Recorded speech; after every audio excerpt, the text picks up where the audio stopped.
వరధరం విష్ణుం శశివర్ణం చతుర్భుజం ప్రసన్నవదనం ధ్యాయేత్ సర్వవిఘ్నోపశాంతయేత్.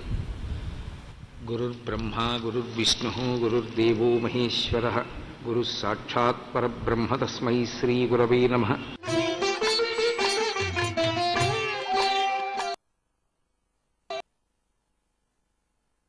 శ్రీరామాయణంలో కథ రాముడి చుట్టూ తిరగడంలో ఆశ్చర్యం లేదు. కానీ భరత శత్రుఘ్నుల యొక్క విశేషానికి వచ్చేటప్పటికీ లక్ష్మణస్వామి రాముణ్ణి ఎలా ప్రేమిస్తాడో, ఎంత మర్యాదతో ఎంత దగ్గరగా ఉంటాడో, శత్రుఘ్నుడు ఎల్లవేళలా భరతుడితో అలా కలిసి ఉంటాడు. భరత శత్రుఘ్నులది ఒక జంట, రామలక్ష్మణులది ఒక జంట. కానీ గమ్మత్తు ఎక్కడుందంటే, భరత శత్రుఘ్నులు ఒక జంటగా కనపడినప్పటికీ భరత శత్రుఘ్నుల జీవితాలు రామచంద్రమూర్తితోటే ముడిపడిపోయి ఉంటాయి తప్ప వాళ్ళిద్దరూ ఒక పక్షం వీళ్ళిద్దరూ ఒక పక్షం కింద విడిపోవడం అన్నది జరగలేదు. శత్రుఘ్నుడు భరతుణ్ణి ఆశ్రయించి ఎప్పుడూ భరతుడితో ఉన్నప్పటికీ భరతుడు మాత్రం ఎప్పుడూ రామచంద్రమూర్తి గురించి ఆలోచిస్తాడు. అసలు శ్రీరామాయణంలో ఆశ్చర్యకరమైన విశేషం ఏమిటంటే, రాముడు పుట్టినదాదిగా రాముణ్ణి విడిచిపెట్టి లక్ష్మణస్వామి ఎన్నడూ లేడు. నిజానికి రామచంద్రమూర్తి యొక్క అవతార పరిసమాప్తి కూడా ఎప్పుడు జరిగింది అంటే, లక్ష్మణస్వామి వెళ్ళిపోతేనే రాముడు వెళ్ళిపోయాడు తప్ప లక్ష్మణస్వామి ఉన్నంత కాలం రామచంద్రమూర్తి యొక్క అవతార పరిసమాప్తి జరగలేదు. వాళ్ళిద్దరి మధ్య ఉండేటటువంటి అనుబంధం అంత గొప్పది, అంత గొప్ప అనుబంధం కలిగినటువంటి వాళ్ళు. లీలాశుకుడని ఆయన కృష్ణకర్ణామృతం చేస్తూ ఒక మాట అంటారు. యశోదాదేవి కృష్ణ పరమాత్మని ఊయలలో పడుకోబెట్టి ఊపుతూ జోలపాట పాడుతోంది. జోలపాట పాడుతున్నప్పుడు పిల్లవాడు నిద్రపోకుండా అమ్మ ఏదైనా కథ చెప్పు అండం లోకంలో ఉన్నటువంటి ఆచారమే. ఆ చిన్ని కృష్ణుడు కూడా అమ్మ ఏదైనా కథ చెప్పమ్మా అన్నాడు. పిల్లవాడు నిద్రపోవట్లేదు, ఏదైనా కథ చెప్తే పడుకుంటాడని అమ్మ కథ చెప్పడం మొదలుపెట్టింది. రామో నామ బభూవ హుం తదబలా సీతేతి హుం తాం పితుర్వాచా పంచవటీ తటే విహరణస్తస్యాహరద్రావణః నిద్రార్థం జననీ కథామితి హరేః హుంకారతః శృణ్వతః సౌమిత్రే క్వధనుర్ధనుర్ధనురితి వ్యగ్రాగిరప్పాంతునః అన్నారు. అమ్మ పడుకోబెట్టి ఊయలలో కథ చెప్తోంది కృష్ణుడికి. ఎవరి కథ? రామకథ. ఎవరు రాముడు? ఆయనే. పడుకోబెట్టి కృష్ణుణ్ణి ఊయల ఊపుతూ కథ చెప్తోంది. రామో నామ బభూవ, రాముడని ఒక రాజు ఉండేవాడు. హుం అన్నాడు. తదబలా సీతేతి, ఆ రాముడికి ఒక భార్య ఉండేది, ఆవిడ పేరు సీత అన్నాడు. హుం అన్నాడు. తాం పితుర్వాచా పంచవటీ తటే విహరణస్తస్యాహరద్రావణః అంది. వాళ్ళు తండ్రి అయినటువంటి దశరథ మహారాజు గారు చేసినటువంటి వరప్రదానం అనేటటువంటి దాని వలన ఏర్పడినటువంటి పరిస్థితి ఎందు దశరథ మహారాజుని సత్యమునందు నిలబెట్టడం కోసమని అరణ్యవాసానికి బయలుదేరి సీతాసహితుడైనటువంటి రామచంద్రమూర్తి పంచవటీ ప్రాంతమునందు నివసించి ఉండగా రావణాసురుడనే రాక్షసుడు సీతమ్మ తల్లిని అపహరించినాడు అంది. ఇప్పుడు ఇది నిద్రార్థం జననీ కథామితి హరేః హుంకారతః శృణ్వతః, పిల్లవాడు నిద్రపోతాడని అమ్మ చెప్తున్న కథ ఇక్కడ వరకు విన్నాడు. రావణుడు ఎత్తుకుపోయాడు సీతమ్మనన్న మాట వినగానే చిన్ని కృష్ణుడు ఊయలలోంచి ఒక్కసారి లేచి సౌమిత్రే క్వధనుర్ధనుర్ధనురితి వ్యగ్రాగిరప్పాంతునః, నేను చిన్ని కృష్ణుణ్ణి కృష్ణావతారంలో ఉన్నానన్న విషయం మరిచిపోయి ఊయలలో ఒక్కసారి లేచి కూర్చుని, ఓ లక్ష్మణ ఎక్కడ నా ధనస్సు, ఎక్కడ నా ధనస్సు, పట్రా పట్రా అని ఊగిపోయట. కృష్ణావతారంలో ఉండి రామకథ చెప్తే లక్ష్మణాల ధనస్సు పట్రా అని ఊగిపోయిన చిన్ని కృష్ణుడు ఉన్నాడే, ఆయన మమ్ము రక్షించుగాక అంటాడు లీలాశుకుడు. కృష్ణావతారానికి వెళ్ళిపోయినా సరే లక్ష్మణస్వామితో ఉన్నటువంటి అనుబంధం అంత గొప్పది. అవతార పరిసమాప్తి చేసేసి భద్రుడు, ప్రత్యేకించి మన ఆంధ్రులు చేసుకున్నటువంటి పుణ్య విశేషం, భద్రుడు శ్రీ మహావిష్ణువుగా ప్రత్యక్షమైనటువంటి స్వామిని కాదు, నాకు రామావతారంగా కావాలి అని అడిగితే, వామాంకస్థిత జానకీ పరిలసత్కోదండ దండంకరే చక్రం చోర్ధ్వకరేణ బాహుయుగళే శంఖం శరం దక్షిణే బిభ్రాణం జలజాతపత్రనయనం భద్రాద్రి ముద్రిస్థితం కేయూరాది విభూషితం రఘుపితిం సౌమిత్రియుక్తం భజే. ఆయన సీతమ్మ తల్లిని ఎడమతొడ మీద కూర్చోపెట్టుకుని ఆయుధములను కూడా అపసవ్యంగా ధరించి రామచంద్రమూర్తిగా అవతరించినటువంటి వాడు పక్కన లక్ష్మణస్వామితో కలిసి అవతరించడం మాత్రం మర్చిపోలేదు. భరత శత్రుఘ్నులు లేరేమో కానీ లక్ష్మణుడు మాత్రం పక్కన ఉండవలసిందే.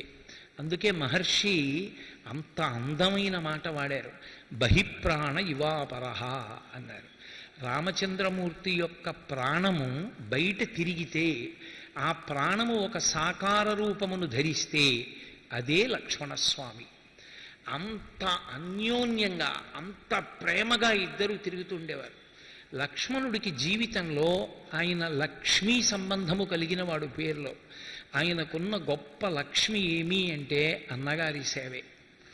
అన్నగారే దైవం ఆయనకి. అన్నని మించిన దైవం ఇంక లేడు. అన్నతోడిదే జీవితం. ఆయనకి కోపం వస్తే అన్నయ్యకి కష్టం వచ్చిందని, ఆయన సంతోషిస్తే అన్నయ్య సంతోషంగా ఉన్నాడని.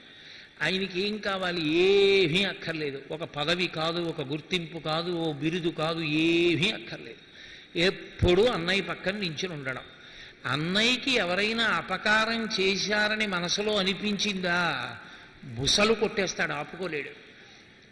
ఆయన కోపాన్ని ఆపాలి అంటే ఒక్క రామచంద్రమూర్తికే సాధ్యం. అంత కోపం ఉన్నవాడు నీకోసమే కదా కోప్పడ్డాను, అలా కోప్పడతామే అండవు. ఒక్క మాట రామచంద్రమూర్తి అన్నారా అంతే. అగ్నిహోత్రం మీద నీళ్లు చల్లితే ఎలా ఉంటుందో, యథోరగస్త్వచం జీర్ణాం సవై పురుషముచ్యతే అంటారు వాల్మీకి మహర్షి సుందరకాండలో.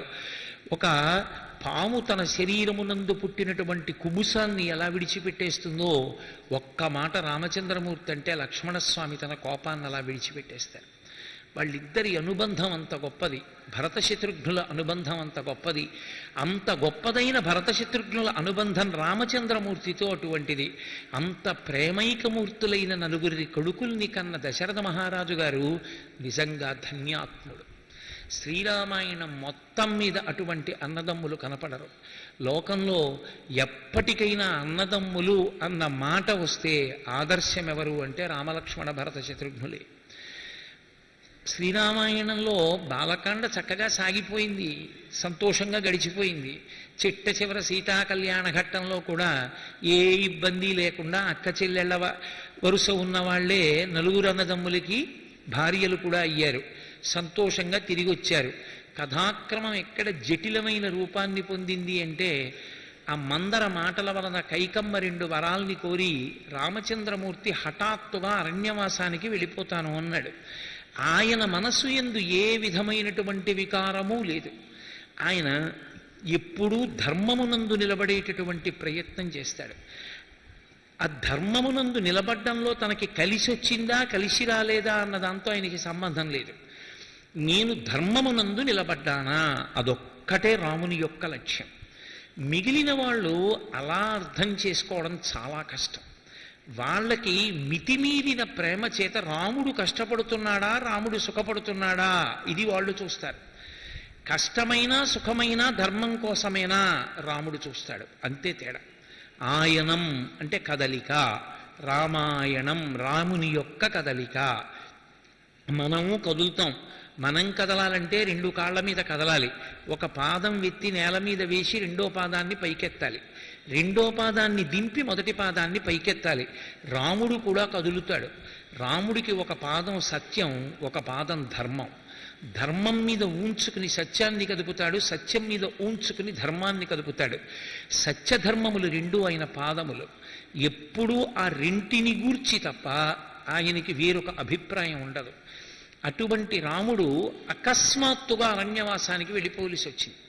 తెల్లవారితే పట్టాభిషేకం, తెల్లవారితే పట్టాభిషేకం అన్న మాట రామచంద్రమూర్తి ఒక్కడే కాడు, అందరూ అనుకున్నారు. అందరూ అనుకున్న విచలితుడు కానటువంటి ఏకైక వ్యక్తి ఎవరైనా ఉంటే ఆ సందర్భంలో ఆ మాట విన్నప్పుడు వేరొకడైతే చాలా నిస్పృహకి గురైపోతాడు, మూర్ఛపోతాడు, లేకపోతే ఎదురు తిరుగుతాడు, లేకపోతే తన వారితో సమావేశం పెడతాడు. రాముడు ఇవేమీ అనలేదు. ఆయన నోటి వెంటనే వచ్చిన మాట ఒక్కటే, నహమర్థపరో దేవి లోకమా వస్తుముత్సహే విద్ధిమాం ఋషిభిహి అన్నాడు. అమ్మా నేను ఋషినమ్మా, నాకు దీనితో సంబంధం లేదమ్మా, నాకు ధర్మం కావాలన్నాడు. అని ప్రదక్షిణం చేసి వెళ్ళిపోయాడు తల్లి దగ్గరికి. అమ్మా నేను అరణ్యవాసానికి వెళ్ళిపోతున్నానన్నాడు. అరణ్యవాసానికి వెళ్ళిపోతున్నానని రాముడు గంభీరంగా చెప్పగలిగాడేమో కానీ కౌసల్యాదేవి ఆ మాట అంగీకరించలేకపోయింది. ఎంత బాధపడిందో, ఎంత ఏడ్చిందో, నన్ను కూడా నీతో తీసుకెళ్ళిపోమంది. వింటున్నాడు పక్కన లక్ష్మణస్వామి. ఎక్కడైనా అన్నయ్య తిరుగుబాటు చేస్తాడేమోనని చూస్తున్నాడు. ఎందుకంటే రాచరికంలో అది కొత్తది కాదు. తల్లి తండ్రినైనా, అన్నదమ్ములనైనా, బంధుజనులనైన సఖులనైన రాజులు చంపుద రవని తరచు జీవితార్థులగుచు అంటారు పోతన గారు భాగవతంలో. రాజులు జీవితార్థులై తల్లిదండ్రుల్ని, అన్నదమ్ముల్ని, స్నేహితుల్ని, బంధువుల్ని కూడా చంపుతారు. అలా రాముడు ఏమైనా అంటాడేమో అని చూస్తున్నాడు. ఏమీ అనకుండా పరమ సంతోషంగా రాముడు అరణ్యవాసానికి సిద్ధమైపోతున్నాడు. కౌసల్యాదేవి కూడా ఎంత చెప్పినా రాముడు వినే స్థితిలో లేడు. ఆమెకి కూడా ధర్మమే బోధించి వెళ్ళిపోవడానికి సిద్ధపడుతున్నాడు. కడుపు మండిపోయింది లక్ష్మణస్వామికి. నా అన్న రామచంద్రమూర్తి ఇంత కష్టపడ్డావా? ఎక్కడో హంసతూలికా తల్పం మీద పడుకోవలసిన వాడు అరణ్యవాసం చేసి కటిక నేల మీద పడుకోవడమా? తట్టుకోలేకపోయాడు ఆయన. ఆయన ఎంత దూరం వెళ్ళి అన్నాడంటే, గురోరప్యవలిప్తస్య కార్యాకార్యమజానత ఉత్పదం ప్రతిపన్నస్య కార్యం భవతి శాసనం అన్నాడు.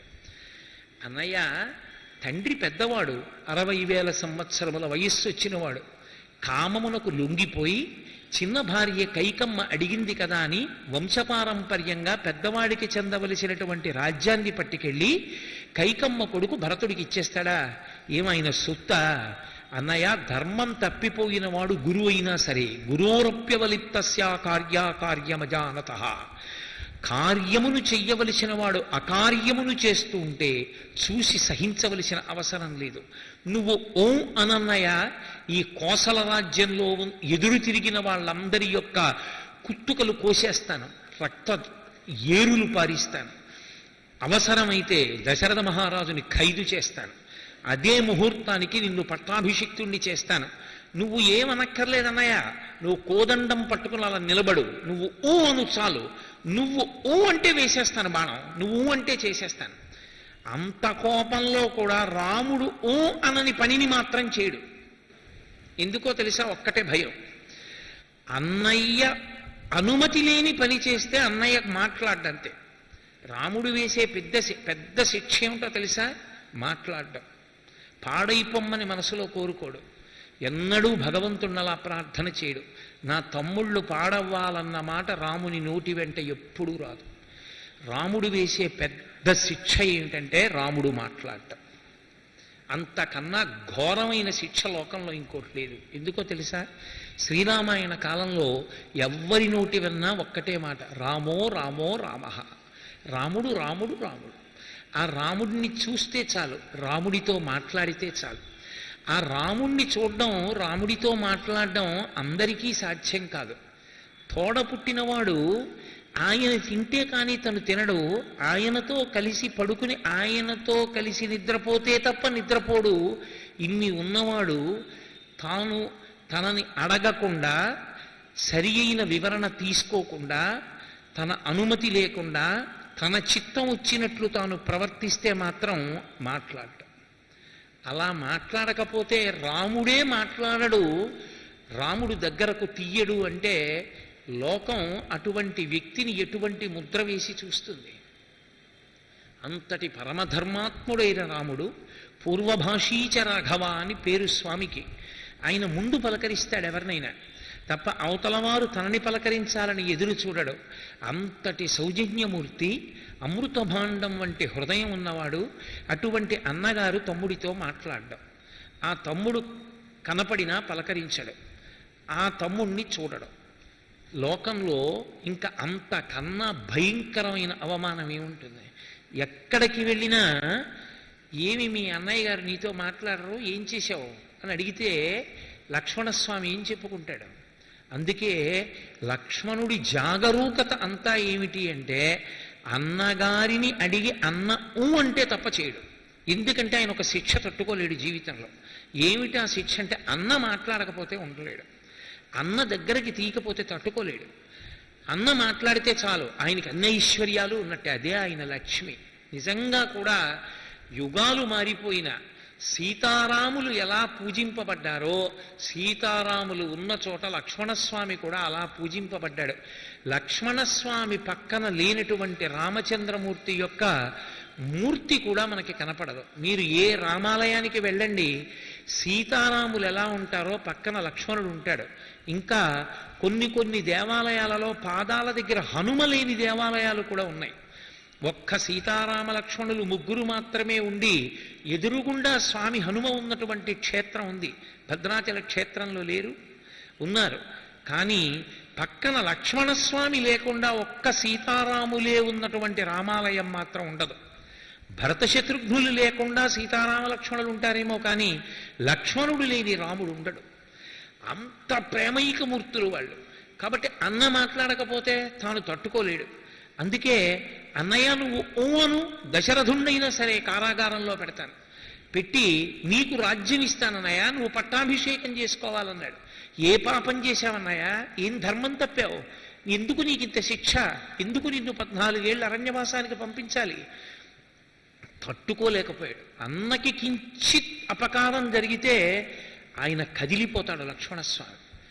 అన్నీ విన్నటువంటి రామచంద్రమూర్తి లక్ష్మణస్వామి ఇన్ని మాటలు మాట్లాడితే కౌసల్యాదేవి ఒక మాట అంది. రామ ఆలోచించకూడదు ఈ విషయం అంది. అనత్సా కౌసల్య అంటే మీరు ఒక్క విషయం బాగా జ్ఞాపకం పెట్టుకోవాలి. శ్రీరామాయణం రామచంద్రమూర్తి నరుని యొక్క అవతారం, అది మనుష్యుని యొక్క కథ.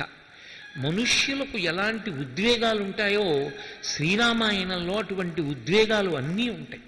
తప్ప ఏ ఉద్వేగం లేకుండా పరమేశ్వరావతారంగా ప్రవర్తిస్తే రామాయణం అంతటి సుందరాతి సుందరమైన కావ్యము కాదు. తనకున్నదొక్క కొడుకు, ఆ ఒక్క కొడుకు లేక లేక లేక లేక పుట్టాడు. ఆ పుట్టినవాడు సుగుణాభిరాముడు. 4 అన్నదమ్ములు శ్రేష్ఠులైన, అందులో మళ్ళీ విశేషమైన గుణములు కలిగినటువంటి వాడు. అటువంటి తన కొడుకు అరణ్యవాసానికి వెళ్ళిపోయి సింహాసనాన్ని కోల్పోతుంటే ఏ తల్లి గుండె బద్దలైపోదు? ఆ వృద్ధాప్యంలో కొడుకు దూరం అయిపోతున్నాడన్న మాట తట్టుకోలేనటువంటి కౌసల్య తన కొడుక్కి సింహాసనం దక్కాలని వెంపర్లాడడంలో ఆశ్చర్యమే ఉంది. అందులో రాచరికంలో ఒక బలహీనత ఉంటుంది. ఎవడు సింహాసనం మీద కూర్చున్నాడో వాడి కొడుకే తరువాతి కాలంలో మళ్ళీ సింహాసనం మీద కూర్చుంటాడు. రాముడు పెద్ద కొడుకు అయ్యుండి కూడా ఒకసారి సింహాసనం విడిచిపెట్టాడు అంటే రాముని కడుపున పుట్టిన బిడ్డలు కూడా ఎప్పటికీ సింహాసనం మీద కూర్చోరు. ఇక ఎప్పటికీ రామచంద్రమూర్తి యొక్క సంతానం సింహాసనం మీద కూర్చునేటటువంటి అధికారాన్ని కోల్పోతోంది. ఇన్ని తెలిసిన కౌసల్య అంత ఉద్వేగాన్ని పొంది ఇది ఆలోచించకూడదా అని ఆ బాధలో అంది అంటే వెంటనే మనం దాన్ని తప్పు పట్టి తీర్పులు చెప్పే ప్రయత్నం చేయకూడదు. శ్రీరామాయణం నరుడి కథకి ఎంత దగ్గరగా ఉంటుందో ఆలోచించాలి. వెంటనే రాముడు అన్నాడు, లక్ష్మణ, అమ్మ దగ్గర నువ్వు ఏ మాటలు మాట్లాడకూడదో ఆ మాటలు మాట్లాడి నన్ను ఎంత ఇబ్బందికి దగ్గర చేశావో గుర్తుపట్టులేదా అని అడిగాడు. అమ్మ నోటి వెంట అంత మాట వచ్చేసింది. నువ్వు ఇటువంటి ప్రతిపాదనలు తీసుకొచ్చి ప్రోత్సహించడం వల్ల కదూ, నువ్వు అలా మాట్లాడచ్చా అని ఆయన వెంటనే ఒక అద్భుతమైన విషయం చెప్పాడు. నిన్న రాత్రి పిలిచి మనం ఏమీ అడగకుండానే రామా నా దగ్గరికి రా అని సుమంత్రుడితో కబురు చేసి నేను వెడితే నాకు పీడకలలు వస్తున్నాయి రామా, ఎంతో కాలం ఉంటాననుకోవట్లేదు, ఈ తెల్లగొడుగు కిందే నా శరీరం జర్జరీభూతం అయిపోయిందిరా, నీకు యవరాజ్య పట్టాభిషేకం చేద్దాం అనుకుంటున్నాను, పెద్ద కుమారుడివి, రాత్రి ఉపవాసం చెయ్యి, సీతమ్మతో కలిసి పూజామందిరంలో పడుకో, వశిష్ఠ మహర్షి దగ్గరుండి నీతో ఉపవాస ప్రక్రియ చేయిస్తారు, రేపు ఉదయం రా నీకు పట్టాభిషేకం చేస్తానన్నాడు. ఆయన ఎవరు? తండ్రి దశరథ మహారాజే. ఇవాళ పొద్దున్న నేను వెళ్ళేసరికి రామా నీకు రాజ్యం ఇవ్వట్లేదు, 14 ఏళ్ళు అరణ్యవాసం చెయ్యన్నాడు. ఎవరు? ఆ దశరథ మహారాజే. అప్పటి దశరథుడైనా ఇప్పటి దశరథుడైనా నీకు నాకు ఏమవుతాడు? తండ్రి. ఆ తండ్రితనం ఖైదులోకి వెళ్ళవలసి వస్తే ఏ కారణానికి వెళ్ళాలి? మనకి రాజ్యం ఇవ్వలేదని. అంటే మనకి రాజ్యం ఇస్తే తండ్రి, మనకి రాజ్యం ఇవ్వకపోతే తండ్రి కాదు. ఆయన్ని ఖైదు చేస్తావా? నీకొక్క మాట చెప్పనా, నిన్న ఇస్తానన్నప్పుడు సంతోషించినటువంటి తండ్రి ఇవాళ ఇవ్వలేకపోయినందుకు ఎంత ఏడుస్తున్నాడో నీకు తెలుసా? అంత ఏడుస్తున్నా, అంత ఇవ్వాలనున్నా ఇవ్వలేకపోతున్నాడు. ఇవ్వగలిగిన వాడు ఏమనాలి? ఆయనే ఇవ్వగలిగిన వాడు, స్వతంత్రుడు, సమర్థుడు, మహారాజు. నేను పెద్ద కొడుకుని, అర్హత ఉన్నవాణ్ణి, నా యందు అధర్మం లేదు, కాబట్టి నేను యోగ్యుణ్ణే పట్టాభిషేకానికి. అయినా అడ్డొచ్చింది. ఆ అడ్డు తొలగించలేని అడ్డు. సత్యము చేత కట్టబడ్డాడు, ధర్మము చేత కట్టబడ్డాడు. ఇప్పుడు కైకమ్మకిచ్చిన వరాల్ని పక్కన పెట్టలేడు. దీన్ని ఏమంటారో తెలుసా లక్ష్మణ అన్నాడు రాముడు. వింటున్నాడు లక్ష్మణస్వామి. అది లక్ష్మణస్వామికి ఉన్న గొప్పతనం. ఎంత కోపంలో ఉండనివ్వండి, అన్నయ్య చెప్తే మాత్రం అలా చెవులు రిక్కించి వింటాడు. ఓరి పిచ్చివాడా, నిన్నను రాజ్యం ఇస్తానన్న నాన్నగారు ఇవాళ రాజ్యం ఇవ్వాలనున్నా ఏడుస్తున్నాడు తప్ప ఇవ్వలేకపోతున్నాడంటే, ఇద్దామని ఉన్న నాన్నగారు ఇవ్వలేకపోయిన స్థితిని కల్పించి ఏడిచేట్టు చేసిన వాడు పరమేశ్వరుడు. ఆయన అడ్డుపడ్డాడు. ఆ దైవము నీ కంటికి కనపడదు, దాంతో నువ్వు యుద్ధం చేయలేవు. అసంకల్పితమేవేహ యదకస్మాత్ ప్రవర్తతే నివర్త్యారంభమారబ్ధం అనుదైవస్య కర్మతత్. ఎంత అద్భుతమైన మాట్లాడాడు. అసలు నిజంగా ఈ శ్లోకం జీవితంలో వంటపడితే చాలామంది మీద కోపం పెట్టుకోవడానికి అవకాశం ఉంటుంది. అవతలవాడు ప్రేమైకమూర్తి, ఇవ్వాలనే ఉన్నాడు. నిన్న రాత్రి ఇద్దామనుకున్నాడు, ఇప్పుడు ఇద్దామనుకున్నాడు. ఇప్పుడు ఇద్దామనుకున్నా ఇవ్వలేకపోతున్నానని ఏడుస్తున్నాడు తప్ప ఇవ్వలేకపోతున్నాను ఇవ్వాలని సంతోషించట్లేదు. కానీ తీసుకో అనలేకపోతున్నాడు, పట్టం కట్టలేకపోతున్నాడు. ఏం అడ్డుపడింది? నిన్న రాత్రి వరకు సంతోషించిన కైక మనసు అకస్మాత్తుగా ఎందుకు మారింది? వరాలు ఎందుకు జ్ఞాపకం వచ్చి అడిగింది? ఎవరు చేశారు ఈ పని అంటే? లౌకికంగా ఎవరో ఒక వ్యక్తి నీకు కనపడచ్చు, కానీ అసలు ఫలితము అలా రావడానికి కారణము దైవము. ఆ దైవము కంటికి కనపడదు. అది వెనక నుండి సమస్త ఫలితములను ఇస్తూ ఉంటుంది. స్త్రీ పురుష నపుంసక మూర్తియును కాక, తిరియ కమర నరాది మూర్తియును కాక, కర్మ గుణ భేద సదసత్ప్రకాశి కాక, వెనుక నన్నియుతానగు విభుతలంతు అంటారు పోతన గారి భాగవతంలో. కంటికి కనపడి ఒకానొకప్పుడు నువ్వు ఒక తప్పు చేశావు, ఆ గత జన్మలలో పాపం నిన్నిప్పుడు కట్టి కుడుపుతోంది, అందుకని నువ్వు పొందుదామనుకున్న యవరాజ్య పట్టాభిషేకం ఇవాళ జరగదు, నువ్వు రాజ్యానికి దూరం అయిపోతున్నావు అని పరమేశ్వరుడు నువ్వు చేసిన పాపాన్ని నీకు చెప్పి ఫలితాన్ని ఇవ్వడు. పాప ఫలితములు జీవుడివి తెలుసు కనుక ఆయన ఎప్పుడు ఏ ఫలితం ఇవ్వాలనుకుంటున్నాడో ఆ ఫలితాన్ని ఆయన ఇచ్చినప్పుడు నువ్వు ఎదురు తిరగడం అంటే పరమేశ్వరుడు ఇచ్చిన శాసనమునకు ఎదురు తిరగడం. ఆ ఎదురు తిరగడం కన్నా అనుదైవస్య కర్మతత్, ధర్మమును ఆలోచించు. చేతకానితనంతో నేను ఒక క్షత్రియుడినయ్యుండి వెనక్కి తిరిగి పారిపోవట్లేదు, నేను ధర్మం తప్పట్లేదు. ఒక కొడుకుగా తండ్రిని సత్యవాక్యమునందు నిలబెట్టడం నా పుత్రధర్మం. ఆ ధర్మమునందు నేను నిలబడుతున్నాను. అలా నిలబడుతున్నప్పుడు దాని నుండి నన్ను భ్రష్టుణ్ణి కమ్మని, నేను భ్రష్టుణ్ణైపోయి రాజ్యాన్ని స్వీకరించి భరతుణ్ణి ఖైదు చేసి దశరథుణ్ణి ఖైదు చేస్తాను. దానివలన ఏమిటి ప్రయోజనం? నేనే ధర్మం తప్పి నేనే తండ్రిని కారాగారంలో పెడితే రేపు నా క్రింద ఉండేటటువంటి ప్రజలు ఎవరి యందు ధర్మం